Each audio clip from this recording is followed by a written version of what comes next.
Coming up on Mountain News this morning, we'll take a look at coal mines in Kentucky and how they have gradually declined. Plus, homeschooling in Kentucky is gaining popularity, causing officials to look for new ways to help parents. Dedicated to Eastern and Southern Kentucky, this is WYMT Mountain News This Morning.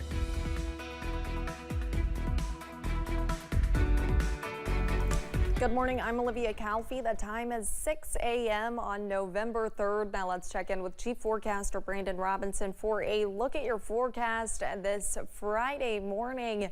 And Brandon, it's once again chilly, a little bit warmer than it was yesterday at this time, but I am excited for a warm up later today, that's for sure.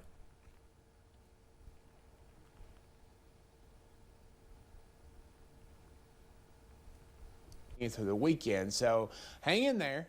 We'll get there. It's just going to take us a little bit today. All right, let's see what's going on down the road in Whitesburg from here at the house.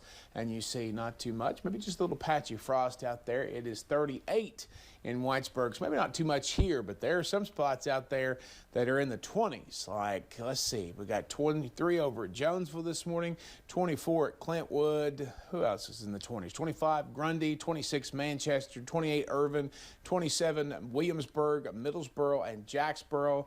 And then basically everybody else is in the 30s with the exception of Jackson at 40 there. So again, keeping an eye on that. Temperatures will continue to drop just a little bit. We're trying to kind of hit the middle there. So 33 basically around 7 o'clock, give or take a degree or two. Now sunrise is basically at 8 o'clock today.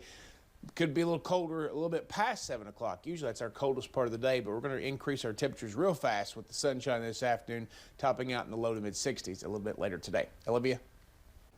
Brandon, thank you.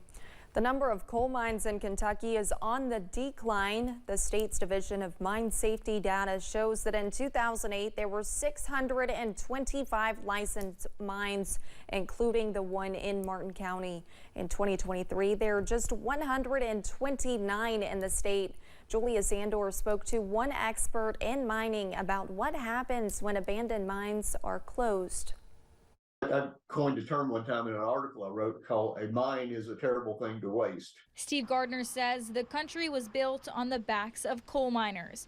But with coal mines on the decline, there can still be a purpose for the rich land. If you look at the recent Kentucky initiatives, which I think they're calling higher ground, the housing developments that have been announced in recent months, they're all on reclaimed mine sites. Whether it be for new housing, recreation, or industrial developments, these old mine sites can be reclaimed and become beneficial to the coal communities. Kentucky received $74 million in infrastructure money to put toward reclaiming old mine sites. And those would be the sites that were mined prior to passage of SMCRA in 1977. That federal law regulates the environmental effects of coal mining across the U.S. In eastern Kentucky, Gardner says that they face challenges when it comes to the mountains and terrains, but they continue to find new ways to use the sites. None of them have really come to fruition yet, but there are a number being planned.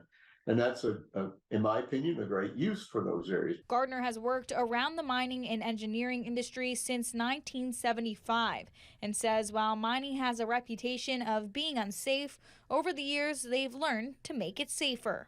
Well, there have been so many changes, it's hard to focus on any one. In Lexington, Julia Sandor, WKYT. The governor's office has ordered flags at all state buildings be lowered at half staff today. That is to honor Regina Huffman, who served the Coon Creek Volunteer Fire Department. Huffman died in a crash last weekend. The flags will be lowered to half staff from sunrise until sunset. The Kentucky Transportation Cabinet has announced the Owsley County Fiscal Court will receive nearly $35,000 in county road aid emergency funds. The funding will be used to repair a slide that occurred on Frost Branch Road. The USDA has announced nearly $250,000 in grants and loans is being awarded to Southwest Virginia. A loan of $174,000 along with a grant of $25,000 We'll be going to the Coburn-Norton-Wise Regional Water Treatment Authority for a dump truck. The City of Norton and Wise County Public Service Authority will also receive $25 grand each for law enforcement vehicles and a four-wheel drive sanitation vehicle. Congressman Al Rogers is joining Senate President Robert Stivers and other leaders to announce economic development projects coming to Manchester on Monday. They will be at the EKU Manchester campus at 11 a.m. to announce federal state funding for multiple economic projects. Officials say a new economic development opportunity will be unveiled by a private investor, announcing one of the most popular Kentucky industries coming to Manchester. Kentucky's homeschool enrollment is up 56% from 2017 and 2018 school year, and interest seemingly hasn't dropped off after a dramatic rise amid the pandemic. Jeremy Toms spoke with an official from the Kentucky Educational Development Corporation who were looking at how they can serve both the schools and students as this space continues to grow. Stephanie Wilson has served as both a home educator and a public school teacher. Being at home and being on lockdown had an effect on everyone, and it had a real effect on our students and our kids across the state. So she saw the challenges that the pandemic brought on education firsthand. I taught during COVID. I taught first grade. I taught first graders to read online, and it can be done. It wasn't easy, but it can be done. Wilson isn't surprised to see the sharp rise in homeschooled children. In Pulaski County alone, the report says that number has gone up by 75% since 2017. Across the board, what I'm hearing and what I saw after COVID was just a lack of engagement. She knows that could have adverse effects on funding for school districts. But what's important is getting each student back to being as engaged and successful as possible. We're just helping them bridge that gap. As a former homeschooler, I know how expensive high quality curriculums are. As more and more families explore home education as an option, Wilson says their New Horizons Academy is working to connect them with the resources they need. That they can continue their education. They get access to a free online curriculum that's high quality. There are certain situations that I know of right now that this is the only option for these kids, and it's an equity issue if they do not have access to something. Jeremy Toms, WKYT. Wilson notes their academy isn't limited to full-time home education. They are also offering hybrid class options in the districts where this program is being piloted for students who may have to go to work or fulfill other obligations. She says the goal is to bring personalized learning to Kentuckians as best they can. Kentucky State Police are celebrating the promotion of several troopers and officers. 32 honorees are being promoted to leadership roles in KSP. All were promoted within the last year. Paul Blanton, the public affairs commander for KSP, says the new leaders bring a new perspective.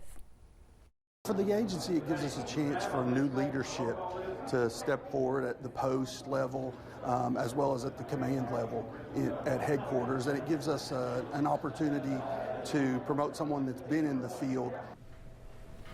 Families were also at yesterday's promotion ceremony. Commander Blanton says they recognize the families' sacrifices as well. The reality competition show Buddy Games has wrapped up on CBS. The show pits 6 teams of 4 friends in various challenges that test strength, mental toughness, and the true bond of friendship. Lexington native Andrew Shade was one of the contestants. Shade says this opportunity was a way for him and his friends to reconnect.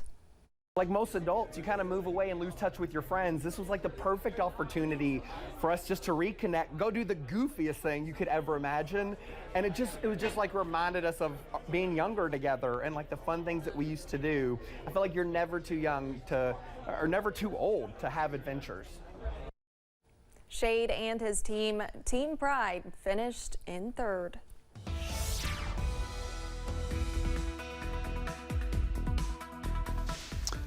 Coming up on 610 here on this Friday morning, and we are looking at downtown Hazard. Kind of a quiet and calm scene to start the day, but one thing you'll notice, it's cool out there this morning. Chilly in some spots, just cool in others. But again, jackets needed today. Triangle Park there. Going to temperatures this morning, we are looking at basically low 20s over toward Clintwood and Jonesville there this morning. And then you see mid-20s actually over to Clintwood and Grundy, and then all up to 40 there at Jackson this morning. So warmer than it has been, but still jacket weather as you head out the door. Looking ahead, sunny skies will continue thanks to a couple more days of high pressure. Above average temperatures this weekend, and we are tracking 2 possible systems next week that we'll tell you more about here in just a little bit. Olivia? Thank you, Brandon, and thanks for joining Mountain News this morning. More news is on the way.